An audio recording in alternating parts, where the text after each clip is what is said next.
What's up, everybody? Welcome to another episode of Club 50 Sports. It is your boy, A-Dub. I'm over here with Manny C.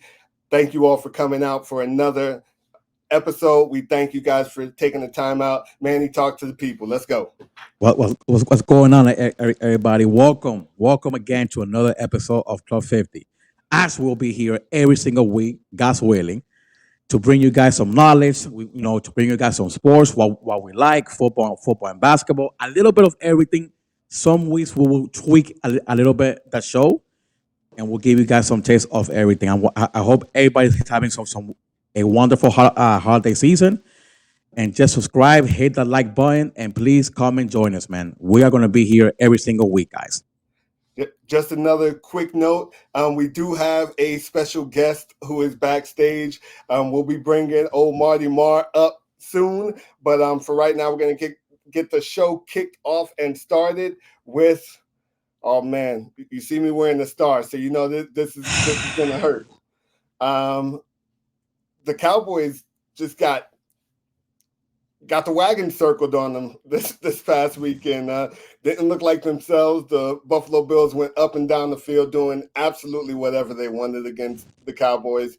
But what does this victory tell you? Does this tell you anything more about the Bills, or does this tell you about the Cowboys, or what are your thoughts on what that looked like? They just basically told me that the Cowboys cannot play in inclement weather. Had I known that this was going to be an inclement weather day, I would not pick the Cowboys to win that this game. I'm being honest to you. The Cowboys, they came out flat, man. They just came out flat. Is very worried. I'm very worried because if they don't get now one game at home, you know what can happen. I don't think. The probably Philadelphia. If they win that division, they'll probably go, and hopefully it's not snowing or it's not raining, because it might look bad for the Cowboys. They need one home game. I just see it like that. I think the Cowboys need just one home game. Like this guy, the running back, had 200 total yards for the Bills. James Cook. James Cook just 7 passes. Allen threw for 7 passes. So I'm not going to say that Allen played good. Played it great. It's not big. That's not the reason why the Bills won. It's just that the guy had 200 yards plus yards. He caught the ball out of the backfield. He rushed the ball great, and the Cowboys came out flat. Mike McCarthy didn't have the troops ready. Don't get me wrong. In inclement weather, like you gotta lean more on the run. And by the way, like the Cowboys as a whole team had 1 sack. Like, what is that? 1 sack? That's not going to get you anywhere in inclement weather. That's not going to get you anywhere. So it was basically, and I didn't see any in-game adjustments by Mike McCarthy and the staff.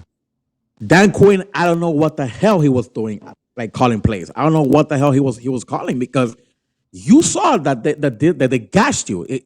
They got gashed, basically gashed. And he didn't have an answer. 7 passes. Josh Allen threw for 7 passes. 7 completions. That's it. That was his work day. That's it. Yeah. These guys, they were getting pushed around. To be quite honest with you, they were just getting pushed all over the place.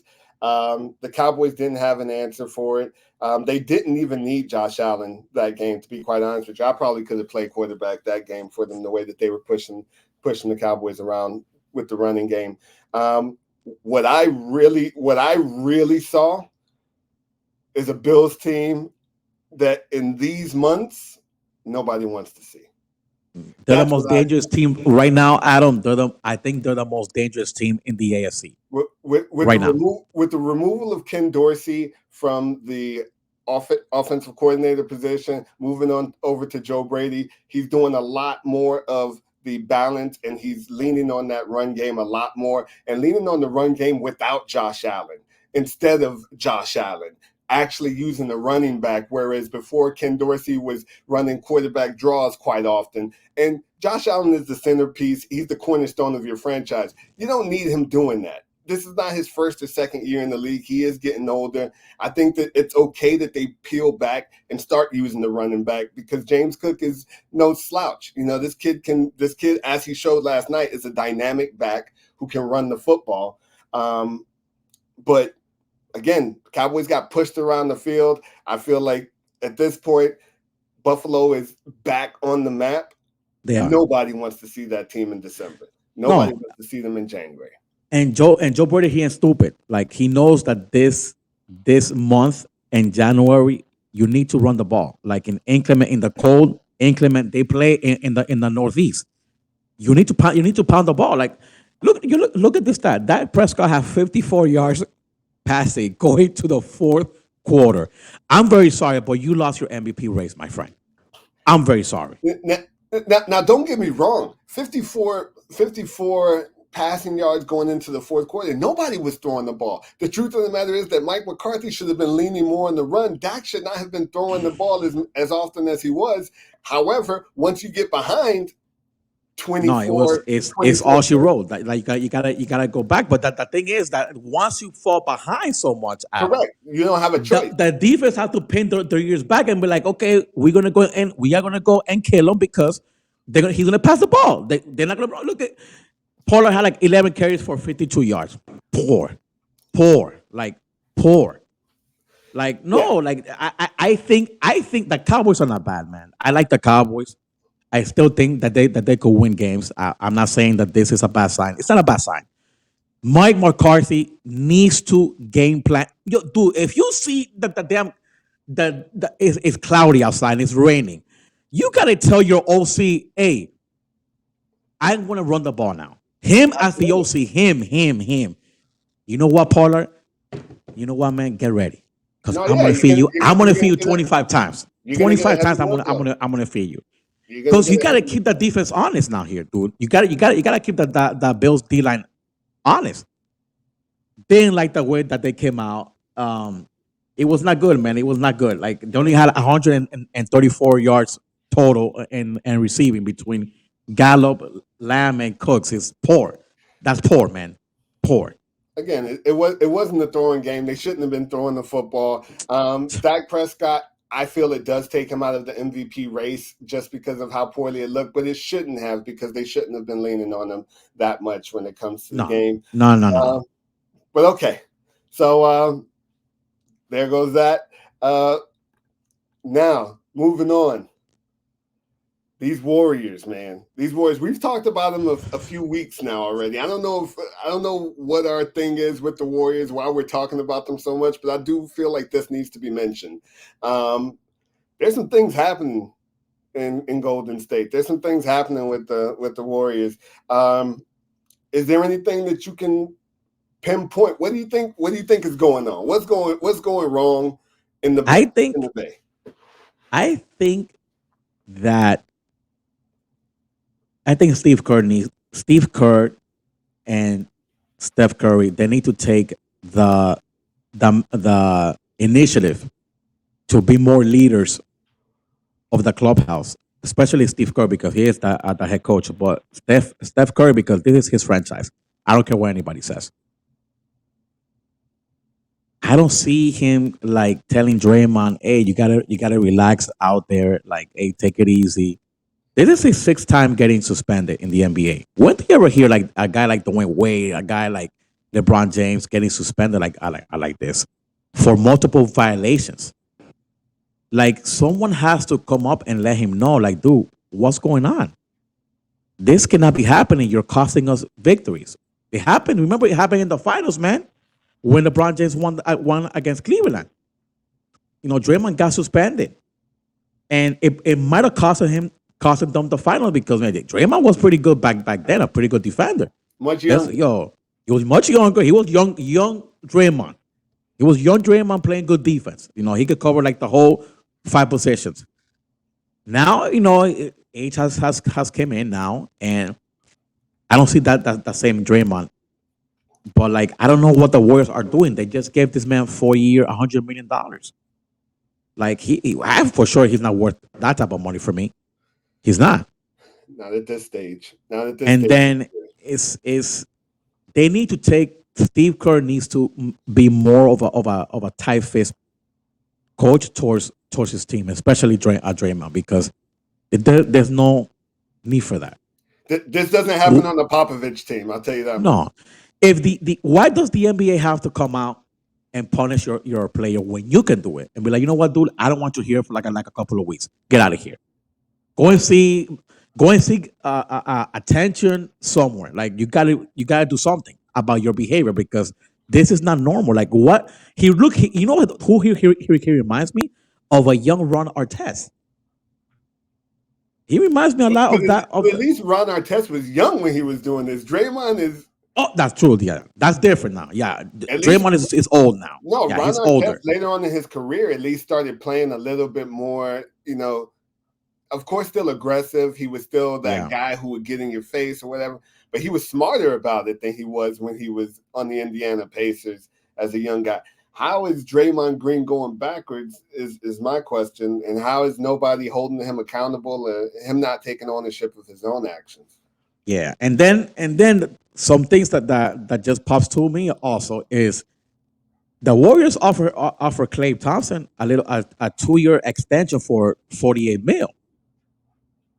I'm not sure what Klay Thompson here is thinking. I'm not sure if he's thinking that he's worth 50 a season or 30, 40, because my man, you're not worth that type of money. Shooting 37.4% from 3-point land. That's not what they gave you. Mind you, his salary is $44 million this year. $44 million. That's a lot of money. He probably thinks that he's worth that type of money. Now, Steph is making $51 million. But guess what? Steph is averaging 28 points a game.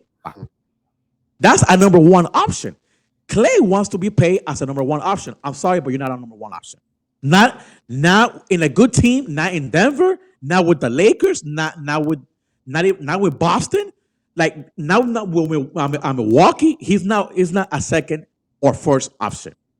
Never has been. I mean, second when he was younger, probably, but not now. Yeah, when he was young, it was always considered there's a possibility that he might be able to go to a team and be that number one guy. The sun is set on that idea. The sun is on the other side of the world at this point when it comes to that. We all understand, especially after the injuries and everything, he's not going to be that guy that a franchise pushes all their chips into the middle of the table for. It's just not going to happen. So even if he goes out there during free agency to go and try to get a big contract, I honestly don't see any team giving him a large amount of money because you can't really bet on a injury. I don't want to call him injury prone, but he's gone through 2 major injuries that have cost him upwards of 2 seasons. No, and then the other day he got benched in the fourth quarter, and I don't blame Steve Kerr. He went with the hot hand. He benched him with 8 minutes or remaining in the fourth, and Steve Kerr came out and said, "I just went with the hot hand," which I don't blame him. I think me personally, I think they should trade him this season before the trade deadline. Dude, you're not gonna go anywhere with him. You're not gonna go anywhere with him, in my opinion. You're just not gonna go with him anywhere with him. Numbers don't lie. He's averaging 60.8. He's not a second or first option. He ain't a whale. He is a third, maybe fourth option on a great team. So let me ask you this: you trade him. What are you trading him for?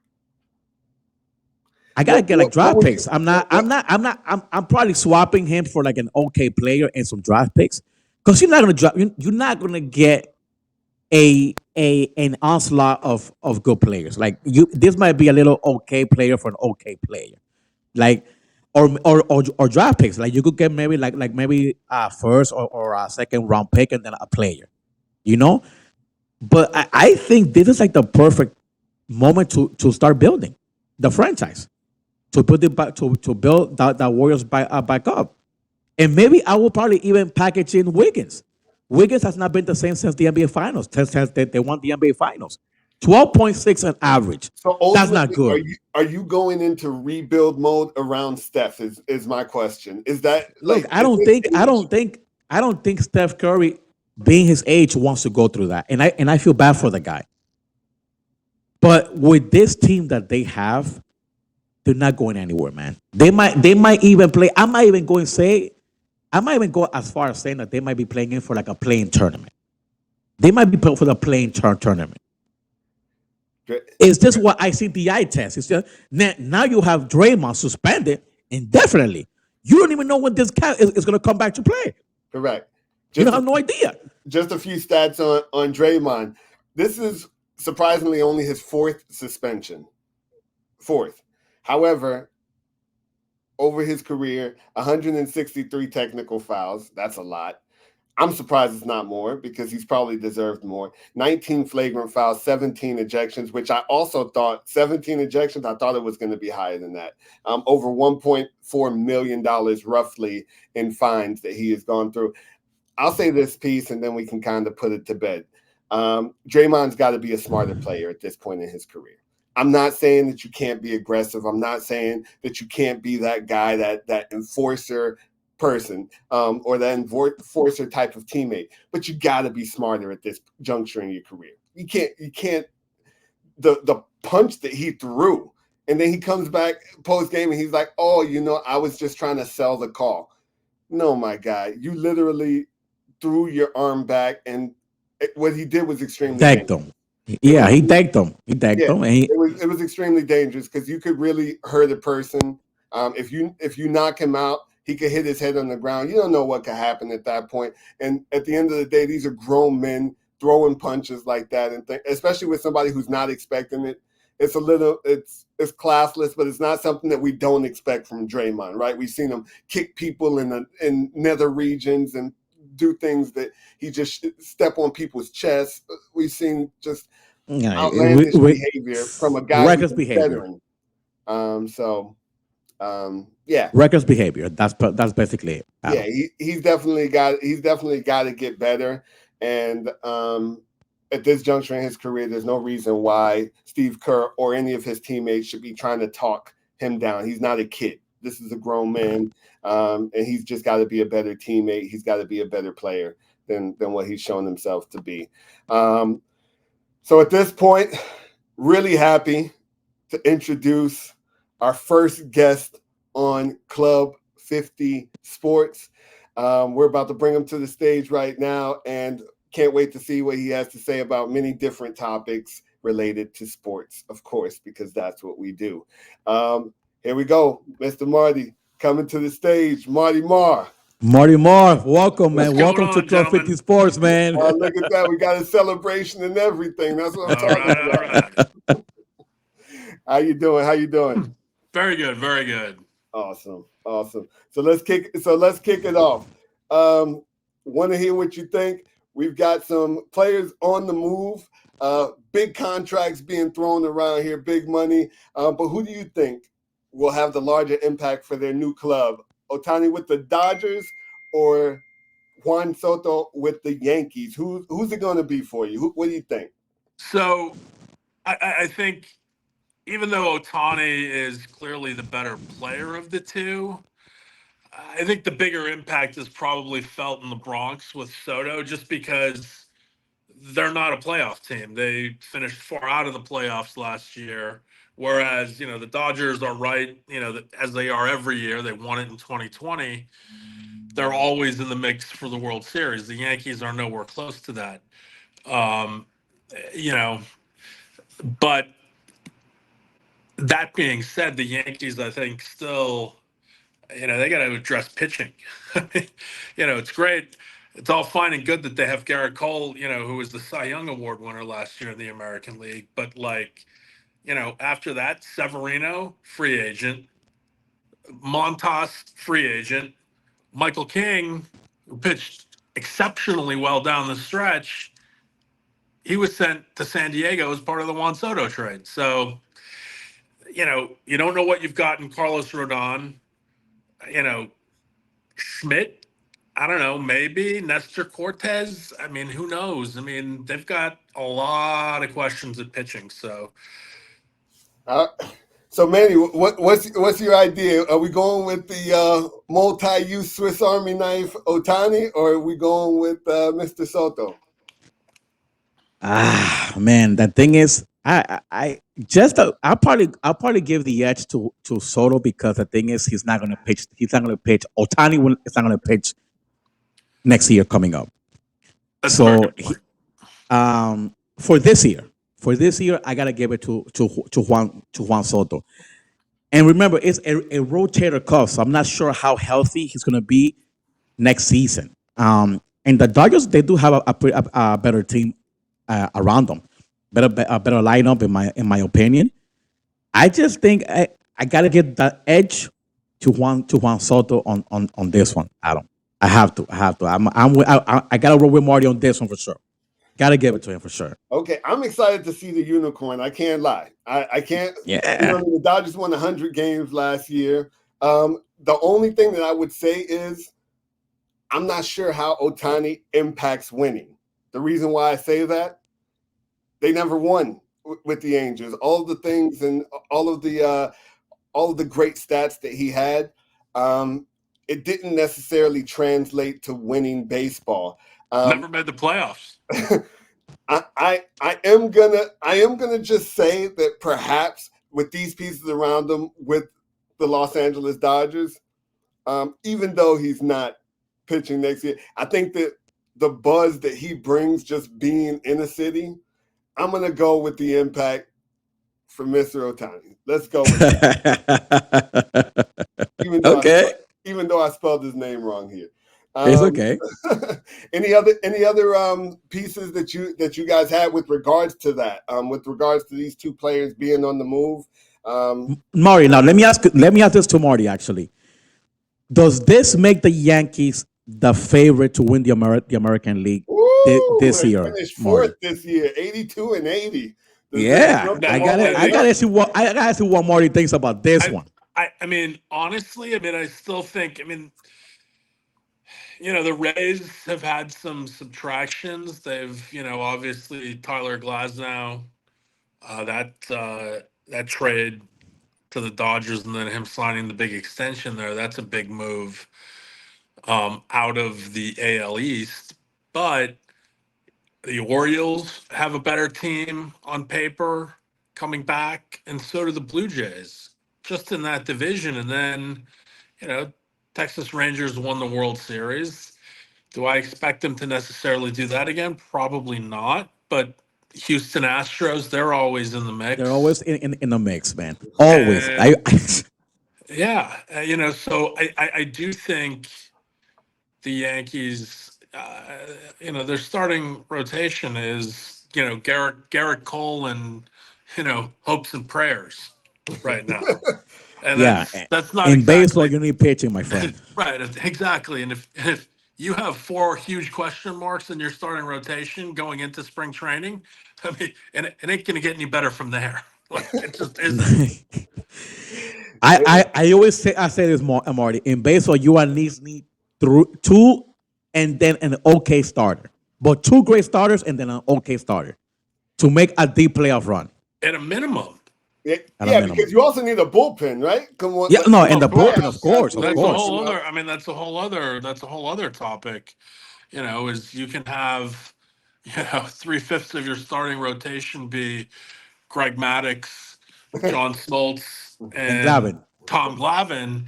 But, if you don't have Steve Avery in that bullpen, if you don't have,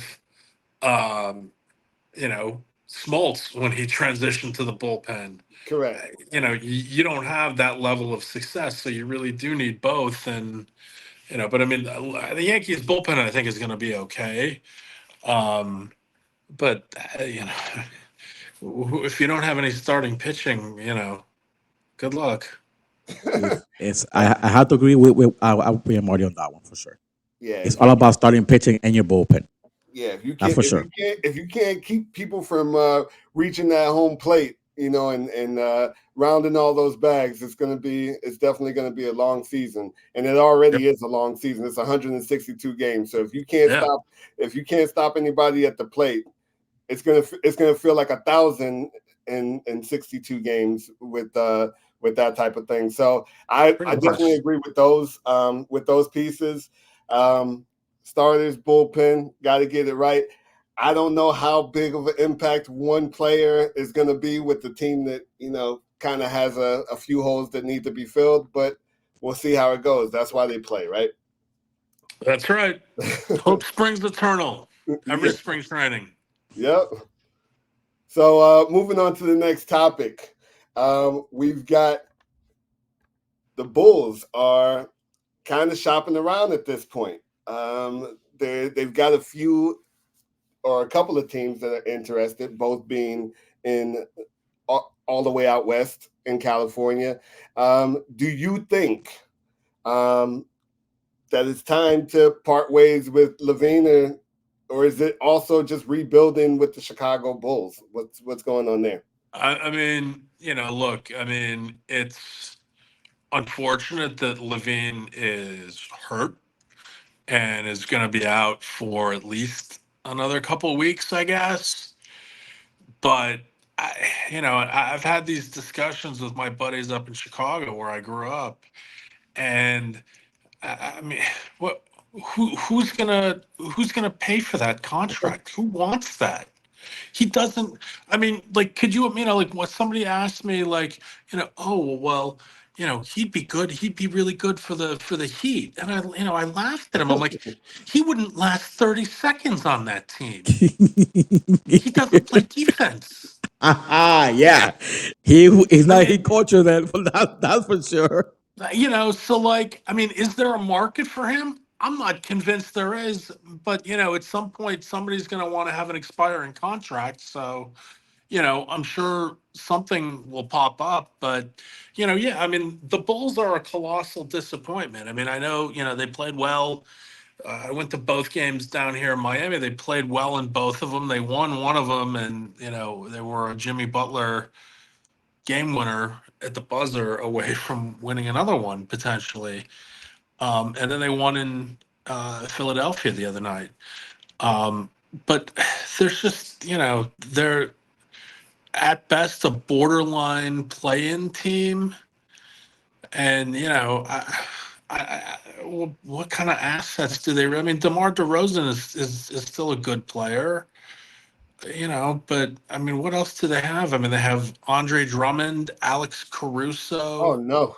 No. Oh no. No. I mean, No. look, I mean, they had high hopes. They got Patrick Williams, I think, 4th overall a couple of years ago out of Florida State. He had a really good game on Saturday down here, but he hasn't been anywhere close to what they thought he could be. And Vucevic, he sucks. Let's be real. And, LaVine, whatever. Get whatever you can for him. Yeah. I was just kind of looking at the stats, and in all honesty, I just don't see where he impacts the game either. He ranks 40. He's tied for 45th in the league with points per game. He has played 67 and 77 games over the past couple of seasons before this. I can't even remember him playing that many games, to be quite honest with you. Yeah. He's just so underwhelming to me. Well, and yeah, and he does. I mean, look. I mean, to be sure, there are games that he actually does play in, and you can see him on TV, but he's not doing anything. He's not impactful. He's just not making impactful plays. He's a stat sheet filler. I mean, he's the equivalent of empty calories. Like, that's what I think about him. He's not, and that's but to be honest with you, that's why no one has traded for him yet. Like this past year, like that trade deadline came and went. No one even probably sniffed. They were like, right. Because he's not an impactful player. He's not No. And again, that contract issue that Marty just brought up, that's a very good point. Like, I don't think no one is gonna put their team in that predicament when they're not gonna get an impact player that can take them over the top. I mean, because when you make trades, you gotta get someone that can probably bring you over the top or make it still be good. Like, they're not getting that with Zach LaVine for sure. Right. Because the only reason you're gonna really bring him on a team that you think is a championship caliber team is that he's going to be able to make important baskets in, tough playoff situations. And, I'm sorry, but where he has no track record of ever doing that. Correct. Because he's never been on a playoff team, really. Yeah. He's just, I don't know. He's making almost $44 million a season, and they're not getting enough bang for their buck. I can tell you that much right now. When it comes to the Bulls, $44 million is a lot of money to pay a player who really doesn't show up. That's. I mean, really, like someone should call the Chicago Police Department because like that is theft. Correct. Yeah, that's a lot of money for a guy who shows up in the stat sheets, but you really don't see what's happened. You don't see any of that happening during the game. You don't see. I mean, you know, look. I mean, they were about what 3.5 minutes in the play-in tournament against the Heat last year from shocking the world down here and knocking the Heat out of the playoffs. Like, you know, now in hindsight, you can think like, wow, that actually the Heat almost never made the playoffs because they Correct. lost. And so, you know, the Bulls were like, in theory, neck and neck with the best team in the East last year. Yeah. And, you know, look, I mean, I can't really fault the Heat for, you know, only splitting the games and, you know, not really looking great in either one of them, quite frankly. You know, Hero didn't come back until last night, and neither did Bam. So, you know, it was a lightweight roster for the Heat, and Jimmy really had to do a lot of the heavy lifting with, you know, I mean let's just say it now, like Riley's pulled another rabbit out of his hat in the mid-teens in the NBA draft, like Jaime Jaquez Jr. I mean, you know, he is the third coming of Bam and Tyler Hero, and you know. Yeah, he's crazy. He's playing good basketball. Yeah, and it's crazy sure. because, like, you know, it's crazy because, like, when teams have that kind of a hit rate where they're literally drafting all-star caliber players in the teens, that's how you bridge the gap talent-wise when you get guys that are that level of contributor. And, you know, the crazy thing is, you know, Adebayo, Kentucky, Tyler Hero, Kentucky, Jaime Jaquez Jr., UCLA, like two of the bluest blue blood programs. So it's not like these guys were hidden anywhere. Like they were out there in plain sight for all the world to see. And, you know, I mean, Jaquez, the 18th pick, if they redid that draft right now, he would be taken in the top 5. No doubt. Absolutely. Yeah, I think that what the Heat does really well is they find guys who fit their system. It's about playing basketball, but we all understand that once they get to that college level and they declare for the draft, most of these guys can play the game at that point. Now, where they land can either boost or destroy their careers. We've seen it happen with a lot of players where they just went to the wrong place and they were never going to become a great player in that for that team because that team was not going to highlight the things that they did well. So Miami Heat does a good job of doing that. Well, and that's what I was going to say is, I mean, there literally is no better organization in the NBA at getting the absolute maximum out of every player on their roster than the Heat. I mean, look at the team last year. The team went to the NBA Finals. They literally went to the NBA Finals and won a game. And, you know, it wasn't an uncompetitive series. It wasn't particularly close. I mean, Denver was clearly the better team. He would admit that. But, you know, Caleb Martin.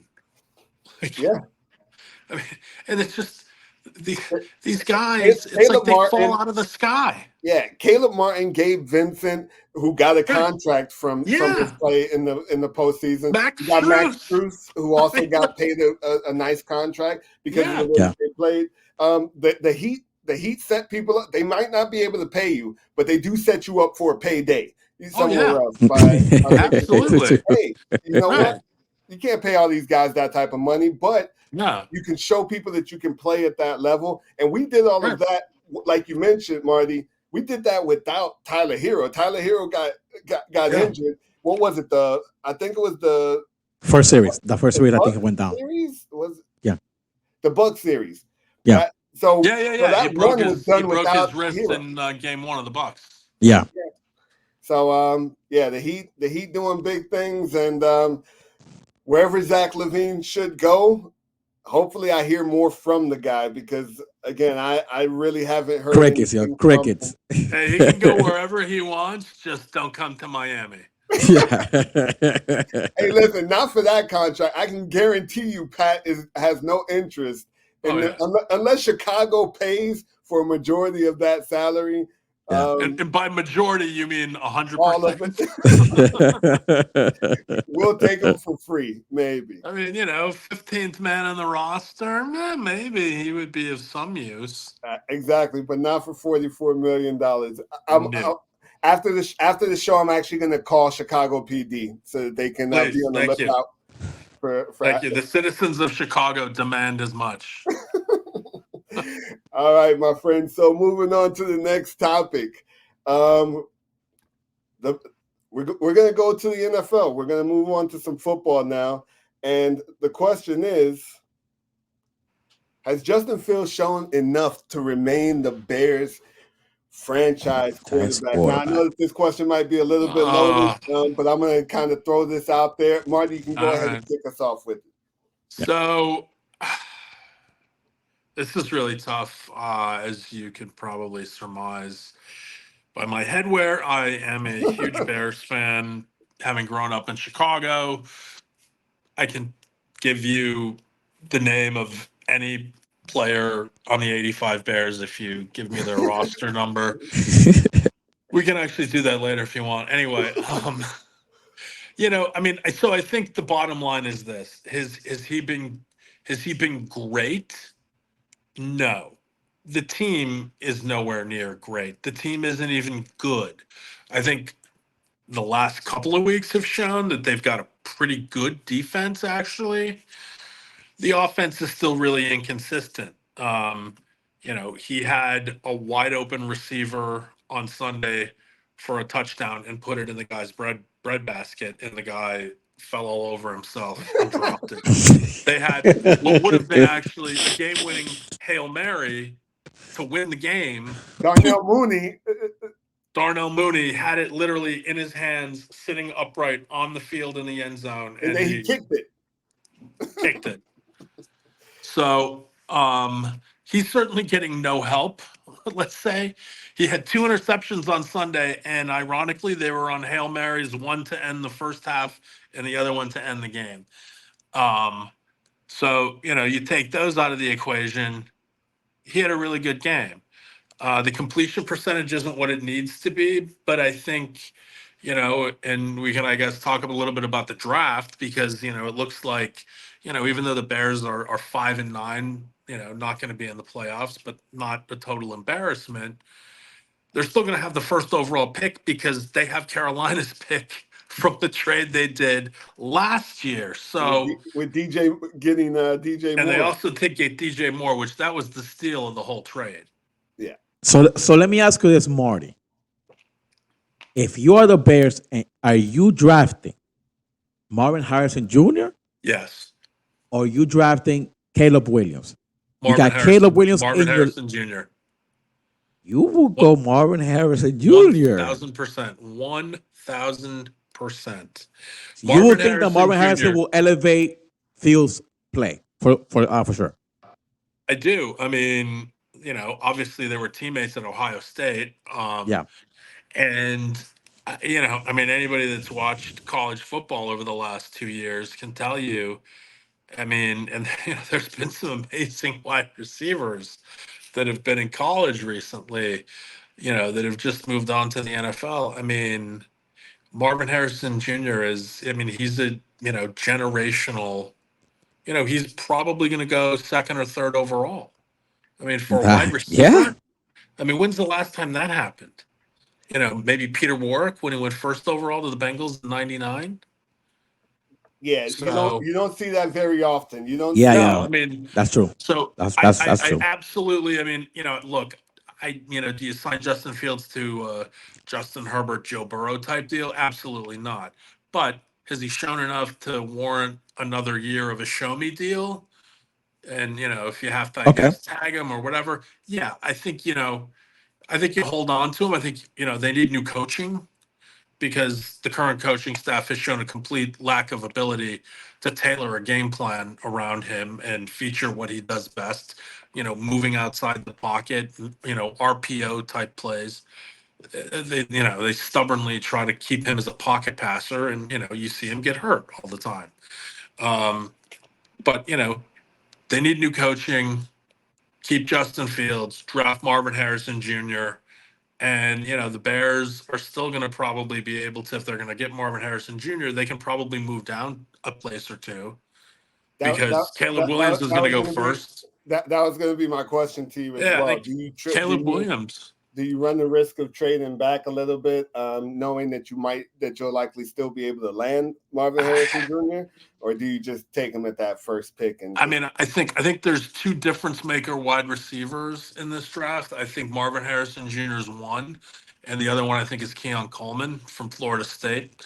I can see Keon Coleman going 5 to 7, and so maybe you roll the dice and move back to 3 and hope that somebody picks Drake May from North Carolina, the other quarterback, number 2 overall. And then you're sitting at number 3 and, you got your guy and you got additional capital to be able to get somebody else. So, it'll be interesting. Yeah, I agree with that. Drafting the guy number 1 overall, and just moving back from the number 1 spot comes with a lot of equity to that. Right. And it also, you because you're going to get some draft capital, and then you're also going to save capital on your salary cap 100%. Because they're paid at a lower slot. 100%. So it's not a bad move as long as you know that you can still land your guy to move back, gain that equity for future draft picks or for more draft picks later rounds, because the Bears, let's just be honest, they could use it in a lot of different places where they can bring some guys in, whether it be for protection, whether it be to add to that defense. Draft capital is never a bad thing, when you're in the draft. It brings about competition in those training camps and in the OTAs. So it'll be cool to see. What do you think, Manny? What do you think about the Justin Fields situation? Are they moving on, or are they staying pat? Man, I just think that Caleb Williams has a higher ceiling, in my opinion. If I'm the GM of the Bears, I would move on from. I mean, Marty has some great points. Like, they don't use Justin Fields to his abilities, and I hate it when coaching staff do that. You have to draft players to fit your system.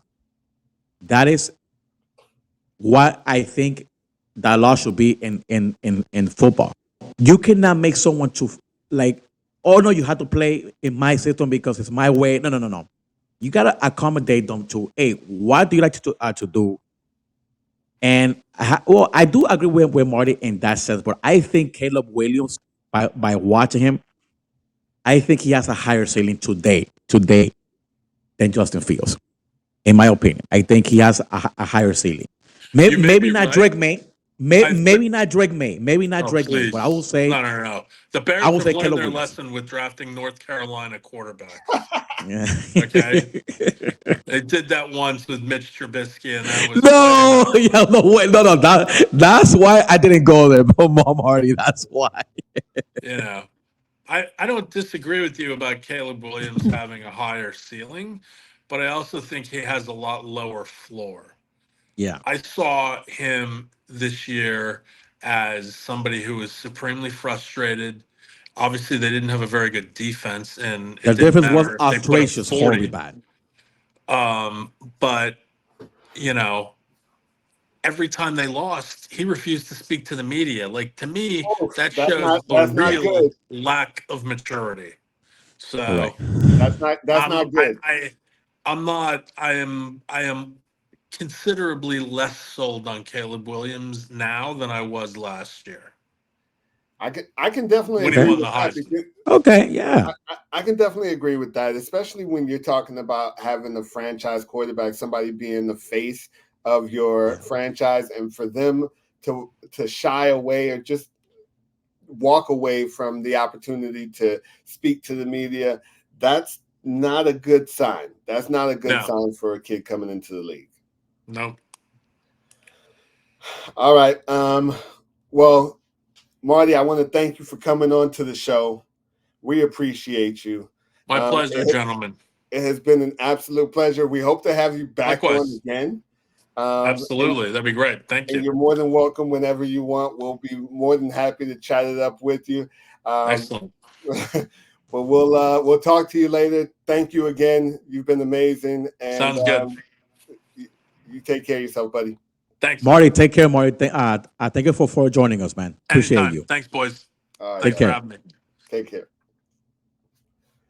All right. So that was awesome. That was awesome to have Marty on board with these topics. Hopefully, we'll see him again soon in the near future. Manny, what do we got coming up next? We got the Los Angeles Chargers. Quite the topic in sports over the past week. Thursday was not a good day for Mr. Brandon Staley. And it was his last day on the job. On the job. Correct. So Brandon Staley fired after a humiliating defeat. Did this decision take too long? Yes, of course. Yeah. I think he should have been fired in the wild card round this past year in January. Yeah, you did say that. You wouldn't have let him back on the plane. No. You're flying alone home. You're flying alone home. But you're not with us to Southern California. You're not flying with us. No. That was embarrassing, man. 27 zip. You're 27 zip, man. I watched that score and I'm like, oh yeah. They might put a 42 on these people. They started climbing up and up. And mind you, Trevor Lawrence had 4 picks at halftime. 4 picks. And I'm here thinking, ooh, it might be a rout. And next thing you know, his defense, like it has been the past 3 years, has been outstandingly horrible. They let him down. Jacksonville came back and beat him. He's at that point, defensive coordinator. Right. But let me tell you how. When he got hired with the Rams, me and you can coach Aaron Donald and Jalen Ramsey and Leonard Floyd. If we had those 3 men on our defense would be like top 10 too, Adam. It was the right move because look at this. 30 in 2020-21, they were ranked 30. 2022, 20, they went up. And then now 32. I'm gonna give them the benefit of the doubt that Khalil Mack is not that same player. But Joey Bosa always stays injured. Like he does stay injured. But your defense, you have a background for a defense. That's your background, dude. Correct. So you should have background. You should have schemes and all sorts of things. Aiden O'Connell, A2O for 4 touchdowns. Not Tom Brady. Aiden O'Connell, A2O for 4 touchdowns. It's amazing. It's amazing. 124 yards. Now the Chargers, look, they to this. 6 turnovers, my friend. That is, you know what you call that? Undisciplined. Absolutely. 6 turnovers, my friend. 6 turnovers, man. You cannot take care of the football. You cannot take care of the football. And that's why you get crushed. And by the way, it's horrible. Like they had a Eckler 9 yards rushing. That ain't gonna get that job done. It's. I'm looking for a name here, Adam. I'm looking for a name that they should hire. If I'm Alex Panos, the owner of the Chargers, I'm calling that DC of the Ravens, Mike McDonald. I'm giving him the call because the thing is, I really want John Harbaugh to come back up to the NFL. I really want that, but he comes at a very steep price, very steep. Yeah. So I know that Spanos family, they don't like to break the bank when it comes to hiring coaches. So I recommend Mike McDonald. His defense is number 1 in the NFL, allowing 13.8 points per game. Why not? Like, why not give them a try? Why not? give him a try for this for. No, he won't. He's not going to come expensive. What do you say to that? I would love to see an offensive play Oh, caller there. I would love to see somebody like Bieniemy or something. I would love to see what he could do with this type of talent because this is a talented team. But I don't think that the way that the Commanders are playing right now, Bieniemy is going to be able to get. And it's unfortunate because I think that the guy is really good at what he does when it comes to play calling offensively. But I would love to be able to see an offensive quarterback-minded because Justin Herbert needs some help there. He needs some help there, and he needs some guidance. He's in what, year 4 of his career, Right. and I don't feel like there's ever been that quarterback whisperer in his ear. Somebody who can. That's why that you haven't seen a lot of growth from him. He's just gunslinging. It's kind of like a rebirth of Brett Favre to a certain extent because the kid doesn't have any real rules or anything or any real guidance. So I would love to see an offensive guy for the sake of Justin Herbert and his career. I would love to see an offensive guy get there so that he can help Justin Herbert in his development, maybe take that great stature that Justin Herbert has, the good arm that he has, and put a quarterback IQ behind it because that's what's missing. That's a good point, Adam. And I think with Kellen Moore at that he was going to have Herbert take the next step forward in his career, and he has failed. He has failed the quarterback, Herbert, because I'm literally disappointed with Kellen Moore. I think it's going to be hard for him to get another OC job. He might get one, but he's going to have to wait. And he might have to go back to college, or maybe some team might give him another try. Maybe the next coaching staff might give him a try. But it's like you say, if they hire an offensive guy, he's out the door. He's going out. He's going out. If they bring a DC, they might keep him for one more year. But I don't think for his growth, I don't think that they should keep Kellen Moore because the 1 year test, he failed. And look at what happened with Dak Prescott. Dak Prescott over the last couple of years was not a good-looking quarterback. There was something happening there when Mike McCarthy was like, let me get that from you. Let me take that from you. I'm not saying that Mike McCarthy is the greatest offensive mind in the league. I don't necessarily think that. But Dak looks better under him than he did Kellen Moore. And now look at Justin Herbert. Justin Herbert is not looking like a quarterback who he has to regress, Adam, to be honest with you. He has majorly regressed this past season. Yeah.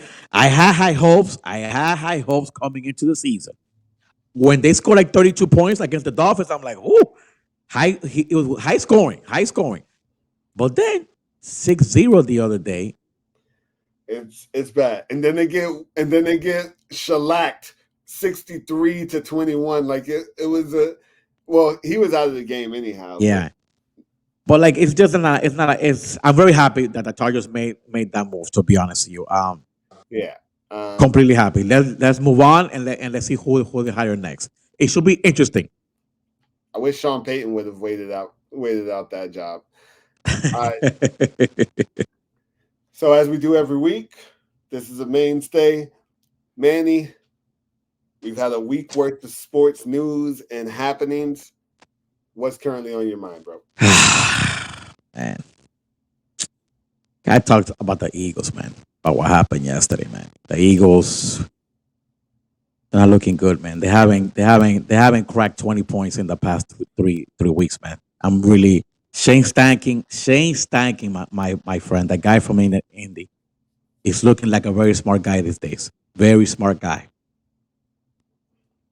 I'm worried, man. I'm worried about the Eagles, man. They're not that same team. They changed the DC responsibilities. They went from the side to Matt Patricia. Even though Matt Patricia didn't do a bad job yesterday, they didn't do a bad job. It's just the play of the game, the last play of the game and Jigba, by the way, like the kid coming out of college, out of Ohio State. Yes, sir. He makes a juke move. Some good ones. He makes a juke move, man. And you had a single high safety patrolling the back of your defense, that's a humongous mistake, my friend. In worst case scenario, let them use a little bit the middle of the field. But the thing is, Adam, when you leave a single high safety, anything can happen, dude. And J-Bug is not a slow receiver now. J-Bug is not a possession receiver. He could go deep or he could go in.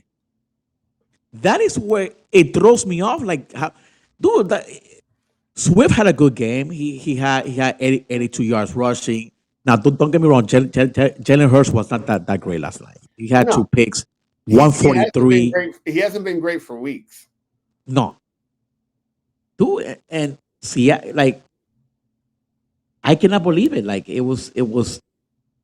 That was a big letdown, man. I think the Eagles should have won that game, man. I'm being honest with you. Drew Lock. I mean, he makes some good throws though.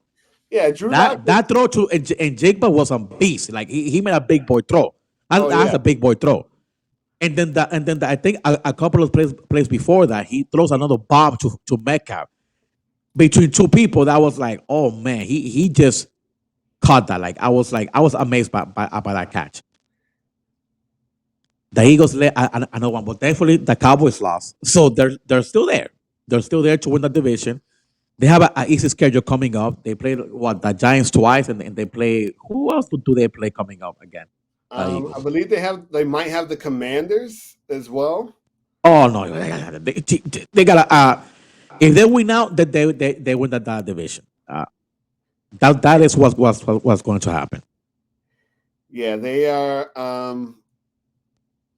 They've got a pretty vanilla schedule going forward. Not like the Dolphins. The Dolphins got something crazy going on there. I must say. Horrible. What is it? Dallas, the Ravens, and the Bills?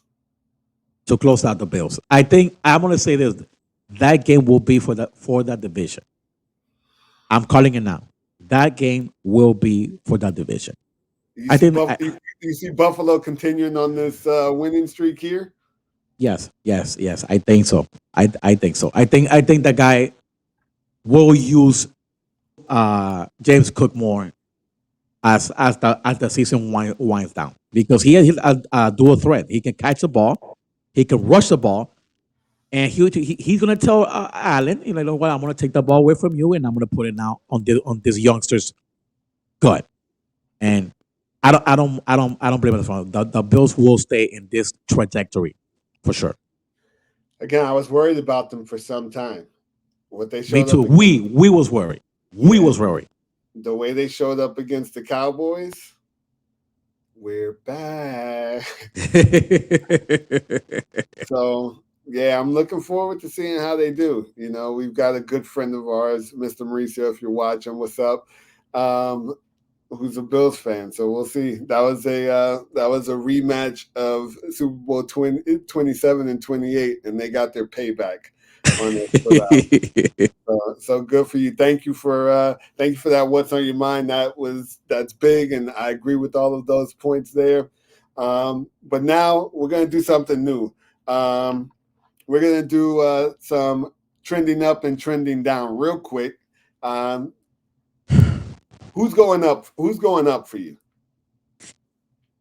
Man, I like the Colts, man. I like the Colts. I like what Shane Steichen has done with that franchise. No one knew that this team was going to win 8 games this season. Nobody can sit here and tell me in my face, Manny, I knew that this was going to win 8 games. No. He's winning with Gardner Minshew.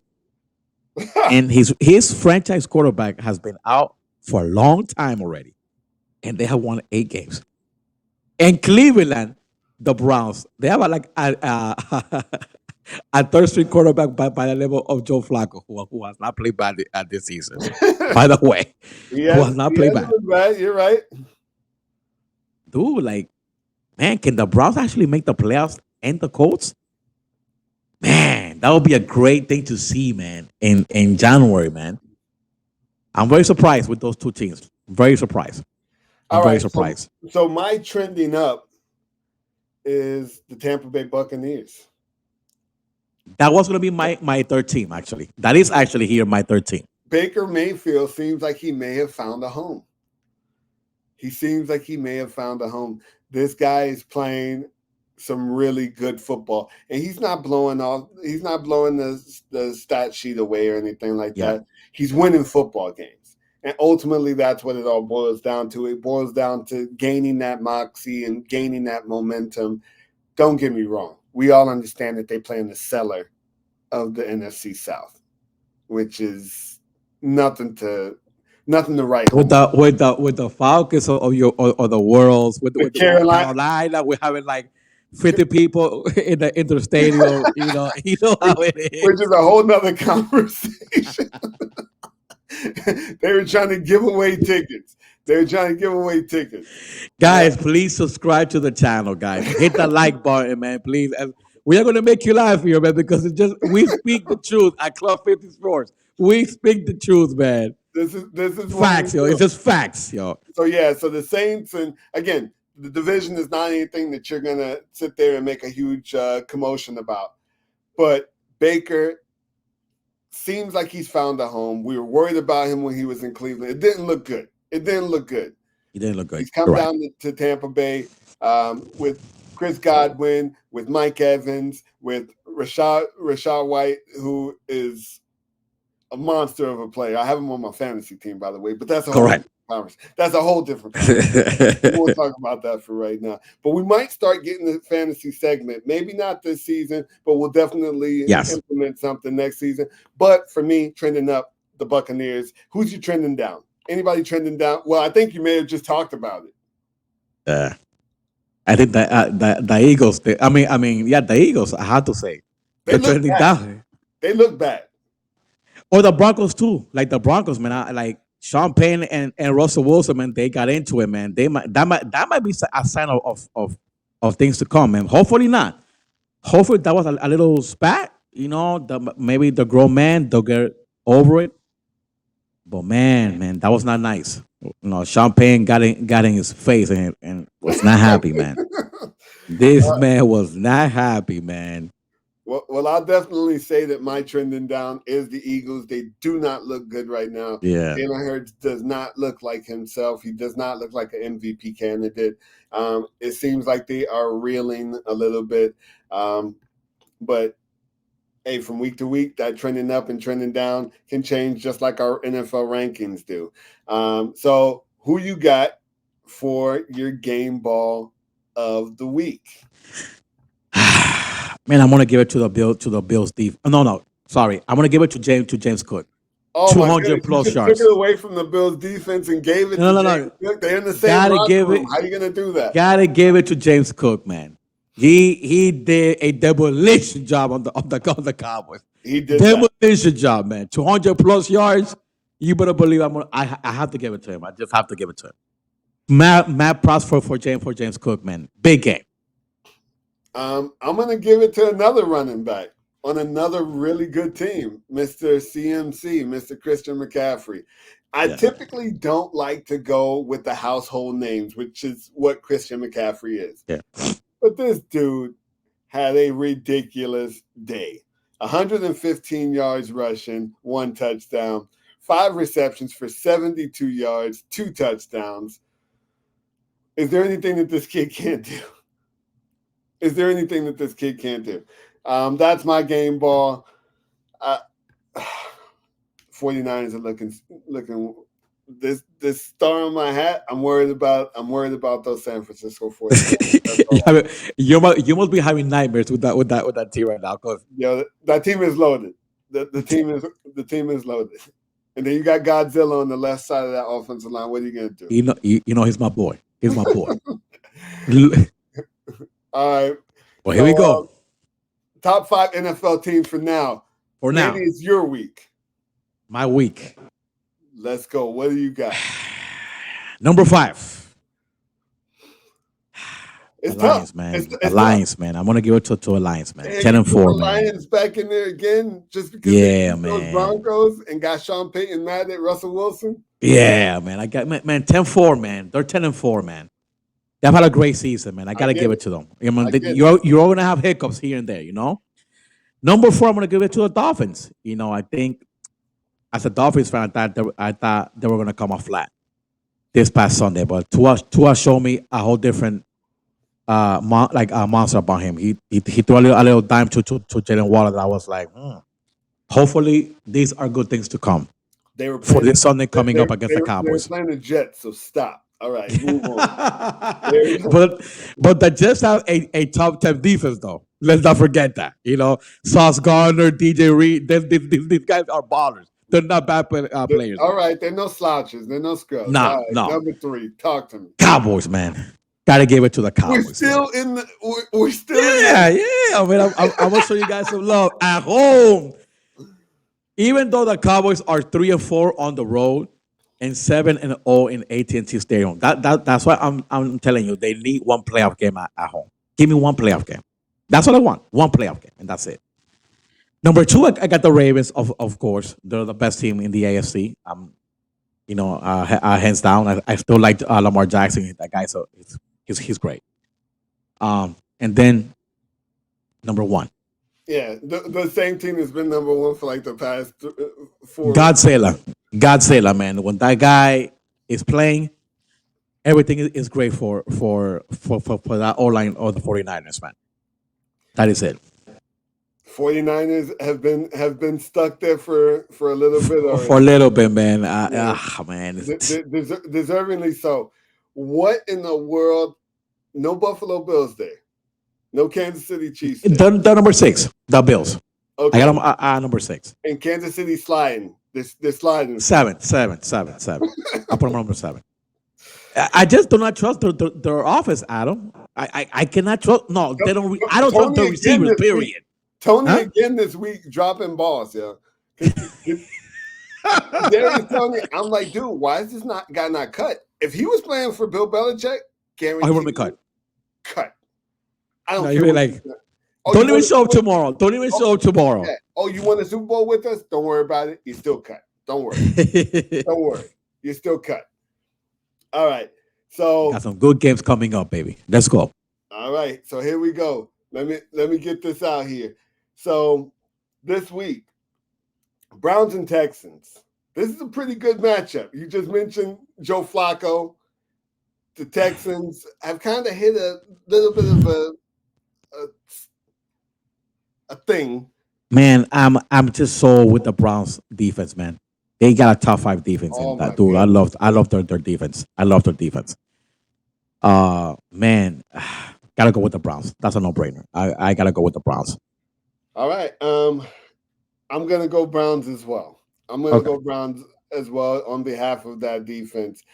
Jaguars, Buccaneers. Both of these teams jockeying for playoff contention. They're playing in. That's a good one, man. Man, I trust. Man, Trevor Lawrence, man. Let's go, man. I trust Trevor Lawrence at this point, and I do trust that Jaguars defense though. They do have a good defense. Okay, I'm going Buccaneers. I'm going Buccaneers at home. All right. It's tough. It's tough for you to go against your team here. We're talking Cowboys and Dolphins. We're talking at Dolphins. You already know who I'm picking. We are both going both ways, of course. At the Hard Rock. I'm going Dolphins, baby. I'm a homer. You know me, man. You know me. All right, I think Dak. Jalen Ramsey better come out to play, man. I think Dak bounces back, and okay.